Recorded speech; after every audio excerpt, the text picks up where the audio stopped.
So when I woke up this morning, my hair just did this. So I don't know if it's trying to make me like Cousin It or a little bit like the dark hair Jessica Rabbit, but I figured I would just go with it. I don't know how long this video is going to be, but you do, because you're in the future and you can see the time. So my goal here is to just go with the flow of what I want to do, and hopefully whatever comes of it, you will come for the ride. I have 2 blocks that I'm going to be using. I have a wall too, so that's kind of important. So if you can set up your mat against a wall, that's great. Or whatever you're setting up. You could just be using a rug, stuff like that. I'm going to pull you a little bit closer.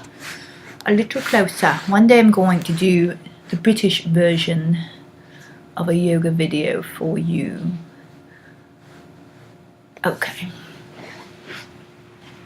So, my blocks are up here. Clearly I'm poorly prepared for this, but that's okay, you probably are too. Alright, so first thing I'm going to do is notice that my mat is a bit crooked and fix it. You might want to check that too. Second thing I'm going to do is find a kneeling position. Now if you've ever been plagued by tight calves, feet, ankles, this could be both what you need and what will be a little bit too intense for you. So have blocks, or have a bolster over there, or something handy where you can take weight forward. And if you're taking your toes like this, sometimes feet don't curl like this, either from not being used in this way, or the toes are really short. Sometimes that's a thing. So what you can do is raise your knees, and that will allow you to get a little bit more grip on the toe mounds. So my head's going to be cut off, but that's fine because you don't need to see my head. I'm trying to pull my ankles together. They don't have to touch because my big toe mounds aren't touching. I just want to have the sense that I'm hugging the whole inner leg to inner ankle and foot towards one another. When you do that, your ankles might slide in a little bit, right? And I've got one foot here that's kind of a little bit too sensitive to this. It's almost like tendonitis, and it's my clutch foot. And I sort of realized the other day it's part of it's because of driving a stick. So what I'll do is I'll take that foot, right, and I'll just put some pressure on the other one, while the other one does the opposite one, the one that's giving me a bit of a problem there.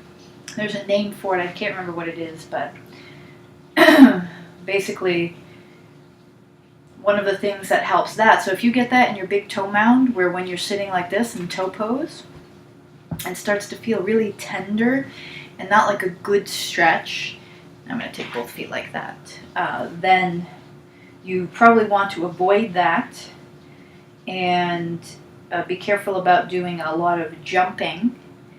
And one of the things that helps it, believe it or not, this is where sometimes things that you're told generally are bad for you can become therapeutic depending on your situation, is to wear flip-flops, because then it forces your toes to grip down a little bit, and that helps take a little of this motion out of the foot, and it actually creates a little bit of strength and good tenseness in there. So there can be good applications to wearing flip-flops. It'll depend on what's wrong with you. Okay, so we've kneeled enough here. Now those of you may or may not know that some people can't get all this knee flexion, in which case there are blankets and pillows and even blocks that you can put in between the knees, in this case between the heels and the seat, right? So hopefully you're at a point in your yoga practice where you understand how to modify for kneeling. If not, well, you just learned. Blocks under the hands is optional. If you don't have blocks, you can use 2 good-sized paperback or hardcover books. Some people say you can use soup cans, but they would have to be pretty big soup cans, like your 32 ounces. I'm going to go a little bit side to side here. So I did some ab work yesterday that I knew would be really intense, and I'm feeling that tenseness. So pull the hip out a little bit on one side, the opposite leg might lift up. And in fact, could you lift it up and keep your foot on the ground? And notice when you're lifting that opposite leg, are you initiating the movement from the front of the thigh at the top of the hip? Or are you able to initiate the movement from the side of the hip, also known as your glute med? Your glute minimus too is over there. You might even be getting into the back of the hip with the deeper external rotators. And as you do that, can you try to engage somewhere in the glutes before you lift the leg? If that changes it for you, so I'm pausing, I'm actually squeezing that butt cheek alone, just that one, not both, and then letting the leg go up. So if that just gave you something new to work with, do like 2 or 3 more like that. And then from your highest point, press the grounded shin down and lift. Same thing on the other side. Activate the glute, the back and the side of the hip. Lift up, ground the other shin. It's a little extreme, but I just want to make a point. And then lift the foot. Good. Let's come to child's pose. Knees apart if you can. It appears to me that you're doing yoga with Cousin It today. So just deal with it. It's Halloween anyway. Just how it's going to be. So I have my forearms on the blocks, but again, you don't have to, especially if there's any shoulder twinging going on.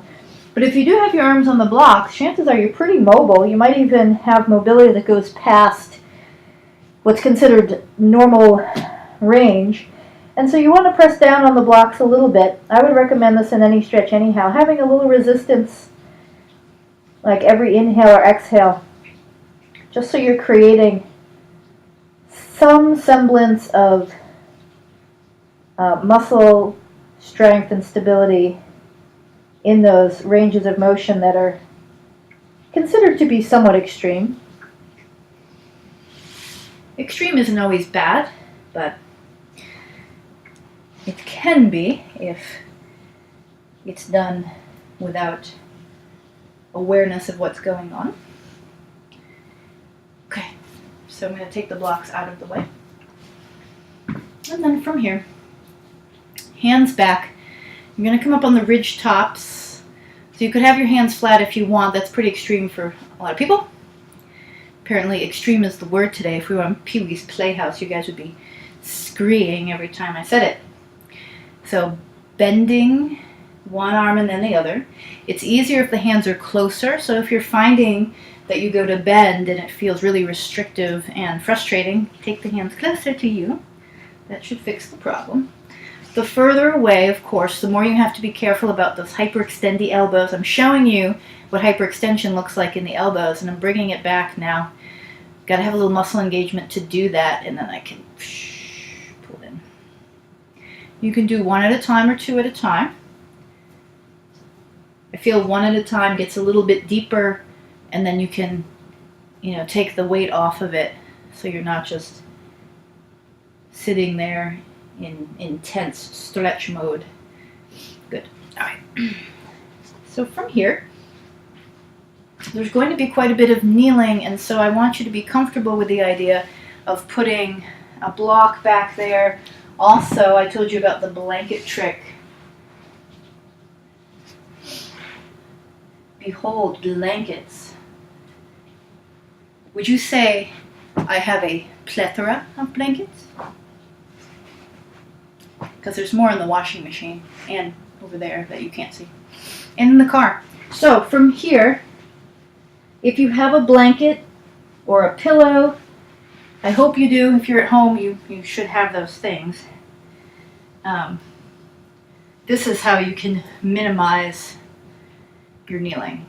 Also, this is a great way to give yourself a little pressure on your calves and your hamstrings to find some points that are maybe a little bit bound together in tightness.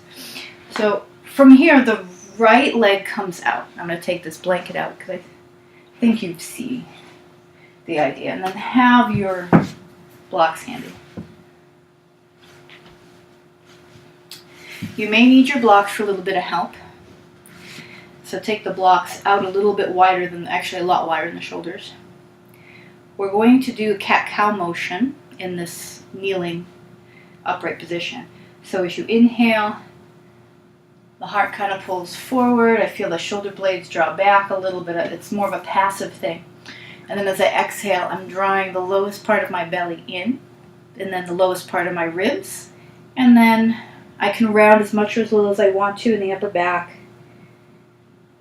And then repeat. Inhale. And then as I exhale, it starts from the lowest part of my abdomen, like the pelvic floor, and then the lowest part of my ribs. And then I can make the most extreme round shape that I want to that feels good and pleasant. So as we do this, you might find that kneeling,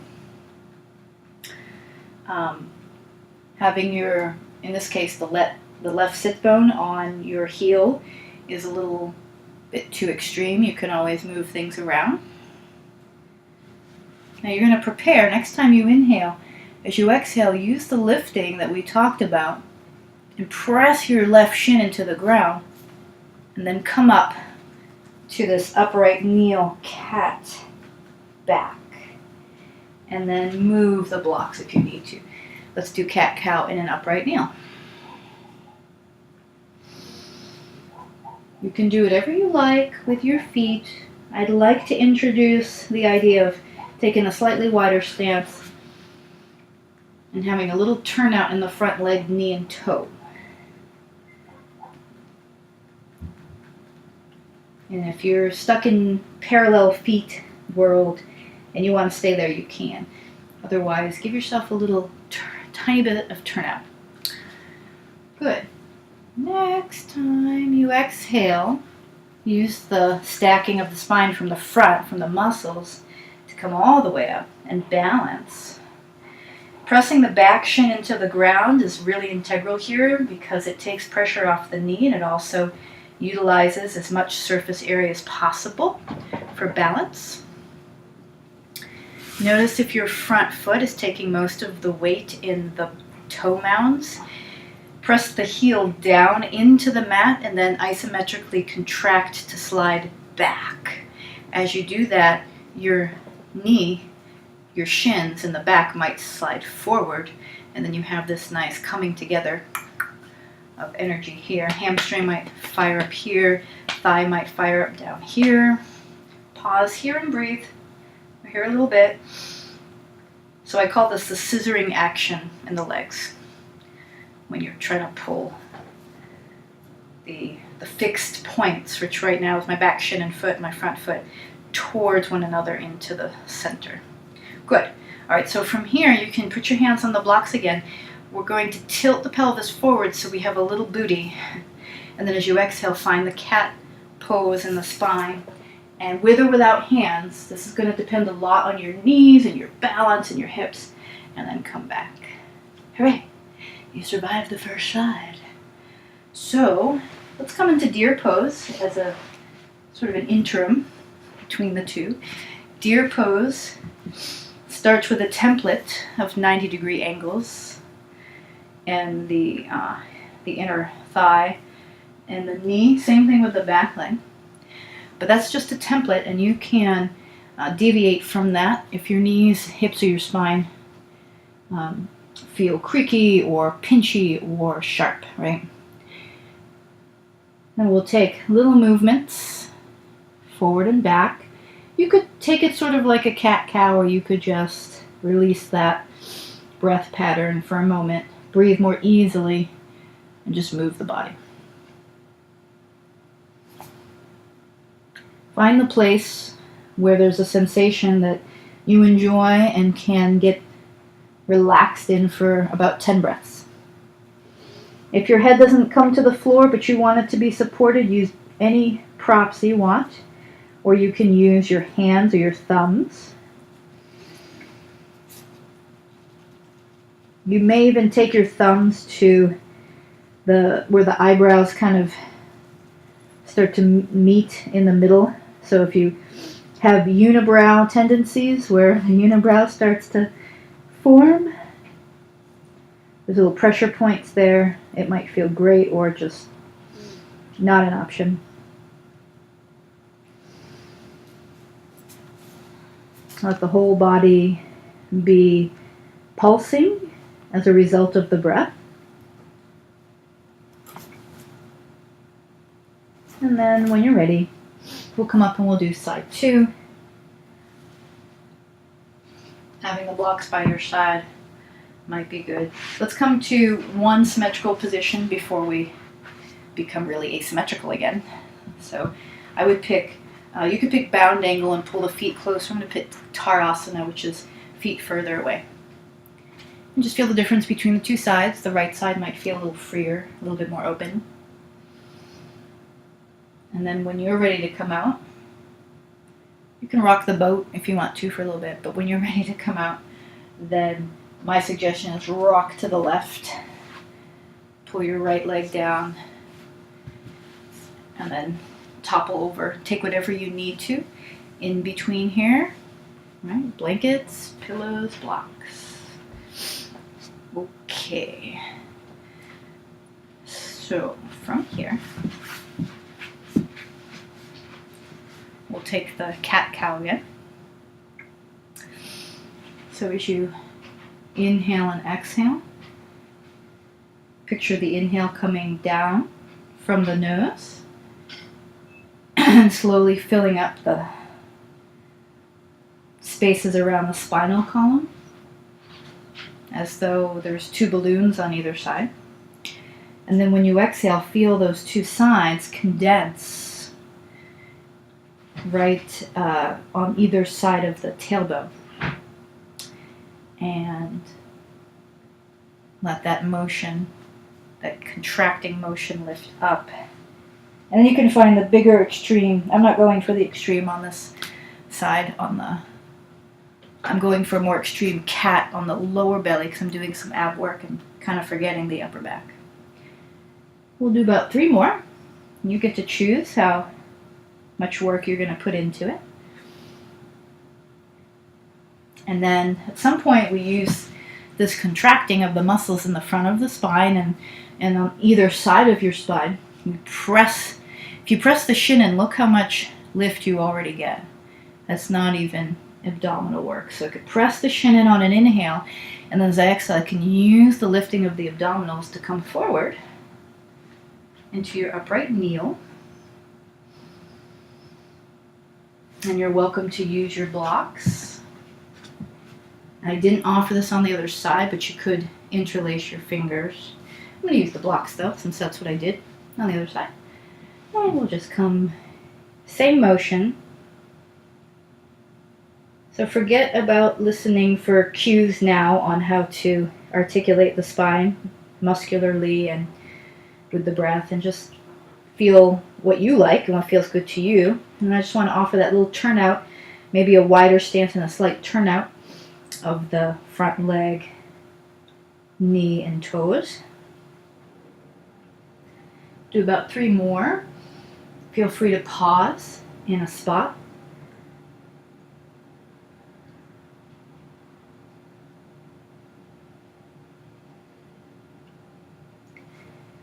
And then we can prepare on an inhale. Press the back shin down, front heel. Scissor the legs before you even get up now and use the low belly to start stacking it. The head doesn't lift yet. That would be the last thing to lift. And then as you inhale, lift the head and then allow the hips to just generally sort of go in the position they want to. So try not to squeeze your bum. That's what I'm saying. As we pause here, your hands can do whatever feels good. If you lost the scissoring, it's the same thing we did before, pressing the front heel down and then isometrically contracting back, so you're sliding back, so the hamstring tends to fire up here. I feel some muscles around the knee also, which is good for this knee because it's my trick knee. Back leg, pressing down and trying to pull a little bit forward. You may need a focal point, in which case find something directly in front of you on a wall or outside a window.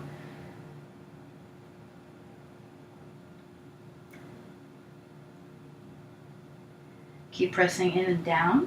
Your legs might start to shake.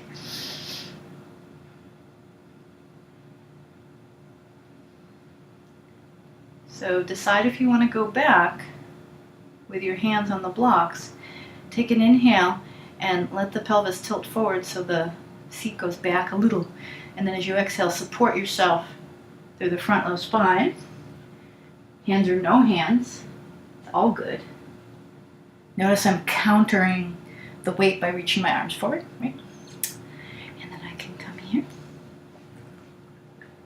And then over to deer pose on the other side.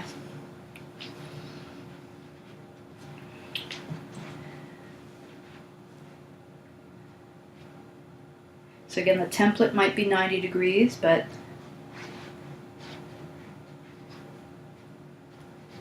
take your body's vote into account here.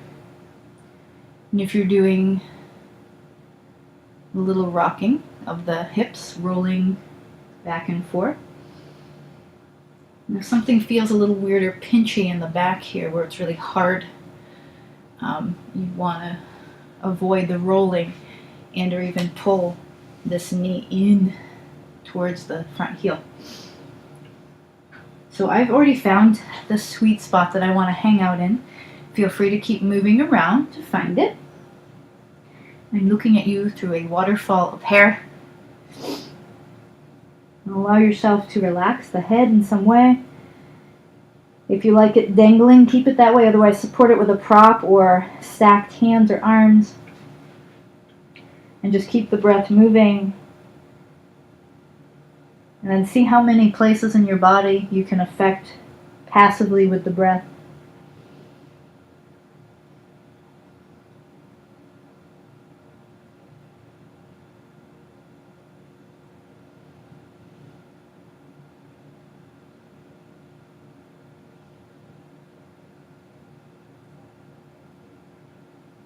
Good. Well, come on up.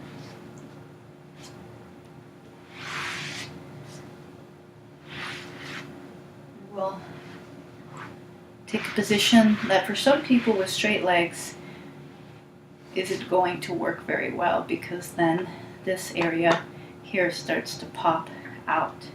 So what you want to do is feel like you can press these little butt bones, your ischial tuberosity. You want to be able to press those down.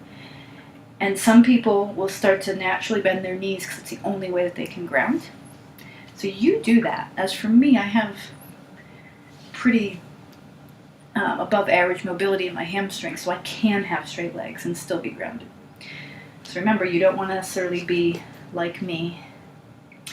The feet, I'm going to do a little bit wider than the hips, and then just keep going forward until you feel that this is compromised. Once you start to feel like things are being sucked back, and then like you got like lightning bolts shooting out your low back, you want that.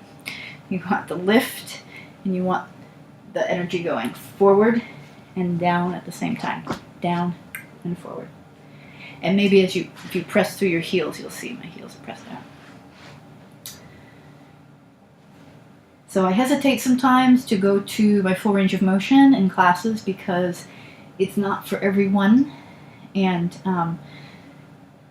I don't want people to think that somehow they will reach a state of joy and enlightenment just because they can fold as deeply as I can, because this position hasn't really brought me any extra mental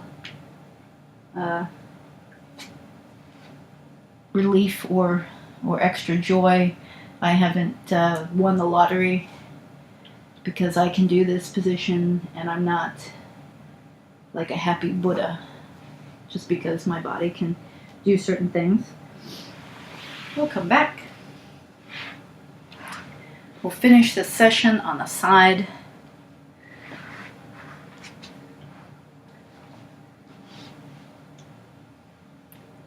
I'm just going to do a little check here. Sometimes I check for the dogs, see if they're staring at me. Okay, so As you're sideways, the top leg tends to go further down because that hip likes to slide down. That's fine. If possible, though,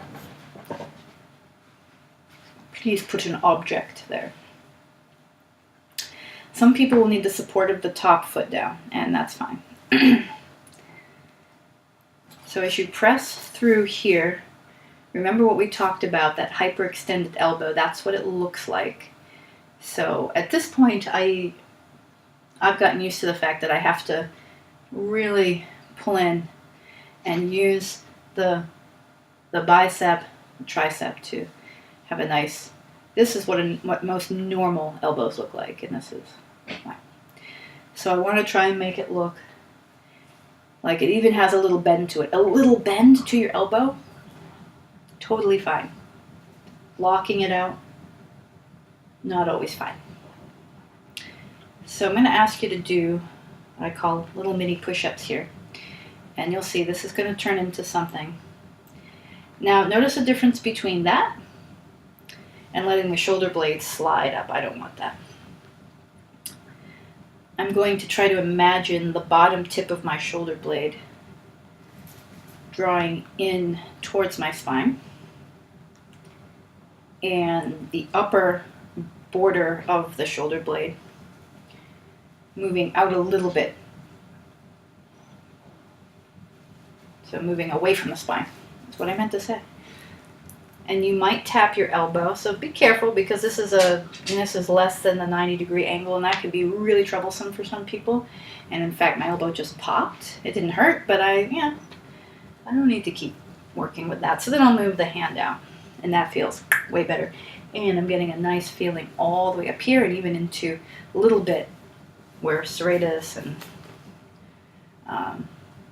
some of the rotator cuff muscles might be. You can also lift here if you want. Notice this arm didn't go in, it lifted straight in here. Let's add one more piece to this. And every time you lift up, try to pull the hip and the elbow towards one another. Now you've added a core component. Inhale. You might even open up a little bit because it might feel good. And then as you exhale, you hug them in and come up. And down. So this is part one. Now that you know how to get there, we can add part two. Once your elbow comes down, you lift. You come down, breathe, and then hug it in and lift it. Now remember, if your elbow doesn't come down all the way, but you want it to touch a surface, you could put a blanket under there or something hard so there's not as much give. You can put a block under there. This is all hugging in. And then when I want to come up, more hugging in. Good. If you like this, keep it going. We're going to do part three. What? There's 3 parts? What the heck? Up. Reach under. Reach up.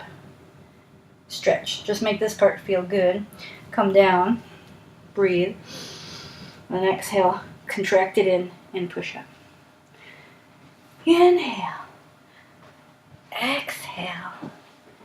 Inhale. Exhale. Maybe hold here. Make sure you're breathing though. Don't turn blue or purple. And inhale up. Exhale down and up. Maybe you can combine the two. We'll do this one more time. Breathing. Exhaling. Reaching up and getting a stretch. Exhaling and turning. Notice my lower body's not turning very much. Inhale, open. Exhale, come down and in at the same time. Good. See if you can pop off your arm. Yay. I've got another side to that. So take the arm that was just doing all the support and shake all the bat wings out of it and then make a muscle. You can make this muscle too, right? So I had somebody once show me, oh look, I got the bat wings, and I was like, I knew they were strong. So I said, well, we'll do this, do a Popeye, and she did, and I could see muscle. And I said, I'll do the same thing, but keep your arms straight, and she did. And I said, you don't have bat wings, you have muscles. And she was happy. That's all it takes sometimes. Okay. Take this arm across the chest, pull it. Pull it with the other arm. Now you're pulling, of course, but you're not yanking, so know the difference. I got some weird hair stuff going on today. It's cool. I don't know what.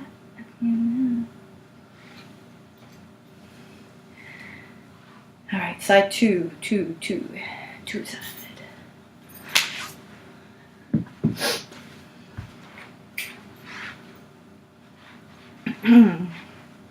The block, the arm. So last time I had to reconfigure the distance of my hand from my body, and you might have to do that. In this case, I'm going to go a little bit longer. All right, so check for the hyperextended elbow, right? And then start with a little bend, that's fine. Shoulder blade down. Bottom tip of the shoulder blade is sort of coming this way while the upper border is going that way. If that sounds weird or complicated, it's okay. Don't get worked up about it. And then from here, we'll drop down. Watch for the angle in your elbow. Generally, angles that are acute or smaller than 90 degrees will cause stress and strain in the elbow. So I'm going for something that's just over 90 good.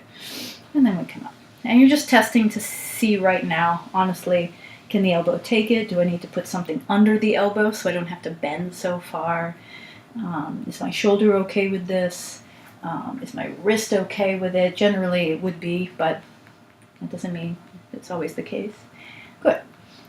And now we'll add that component of pulling in, isometrically contracting, hip to elbow and elbow to hip, and then coming up. And then you can also, and I didn't mention this on the other side, but you can do the same thing when you're coming down. Contract in and then come down. So anytime you lift or descend, you can do that, and it just gives you extra core work and extra side body work. Okay, so then we had another component. We came down and we lifted up. And you could take a nice stretch. Up to you. Take it in and down. Breathe. And then in and up. And then pause, take a breath. In and down. Up. Open and stretch. In and down. In and up. So you can do this on the same exhale, or you can breathe in between. The reason I'm cueing the effort on the exhale is because there's a natural function with the breath that helps stabilize and lengthen the lower part of your spine. So the lower part of your spine did develop for stability, and you can sort of see that if you look at a spine because the vertebrae are like really thick compared to the rest of your spine. You ready to add the other component? Turn just the upper body, and then open, and then contract in and down and in and up. Good. How's your arm feeling? You feel pretty strong? Feel weak? It's all good. So I'm trying not to tip my knees downward. And what the lifting of the hip does is it creates muscle contractions as you twist. If the hip is down, then you tend to twist without the stability coming up. I think we did 3 of those on the other side. You're welcome to do more. I'm not going to hold you back. All right, so shake it out.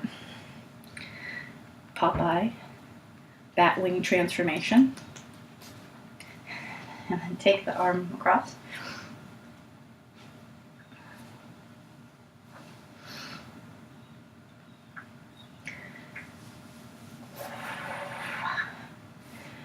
Take them overhead, whatever feels good. You can do the octopus. maybe something symmetrical where you can pop yourself forward a little bit or to the side. I would say take a little free form stretching here. The side body wants a little bit of a stretch from the side planks. And I think my hair wants to stretch because it's doing its own thing clearly today. And you can reach back and hands, fingers turn in or perhaps out to the side. You can go back and forth.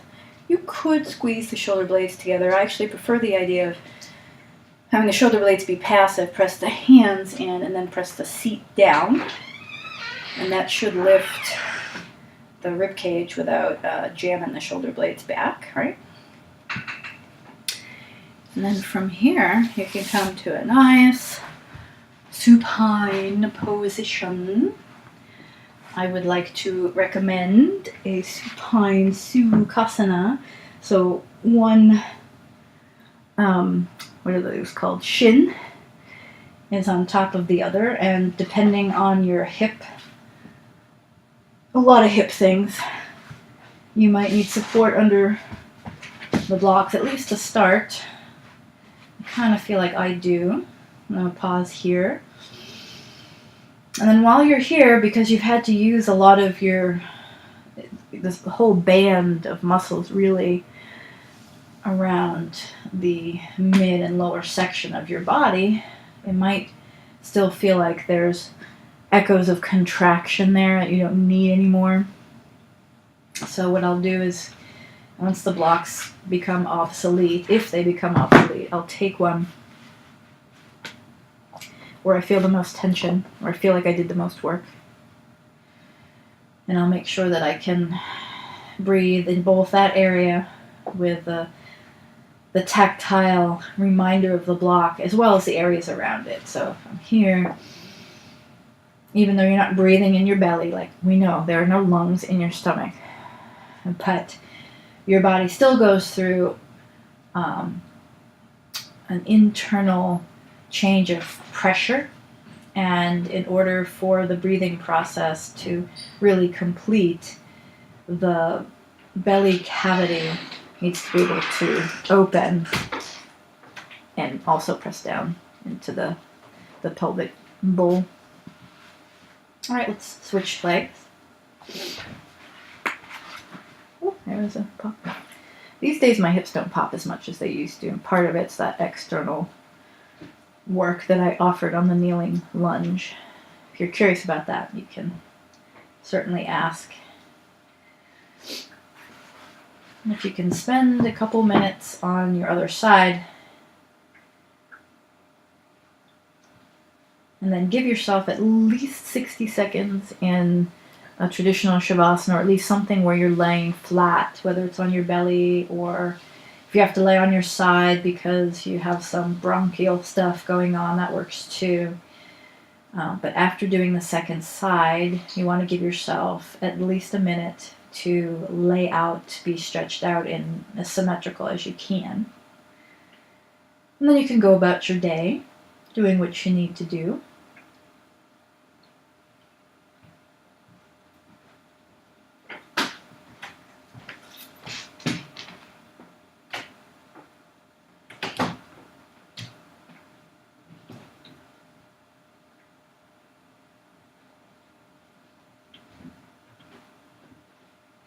So I hope you had fun. This video is coming to an end. It's groovy to have subscribers, but no pressure. And I hope to see you in a future video.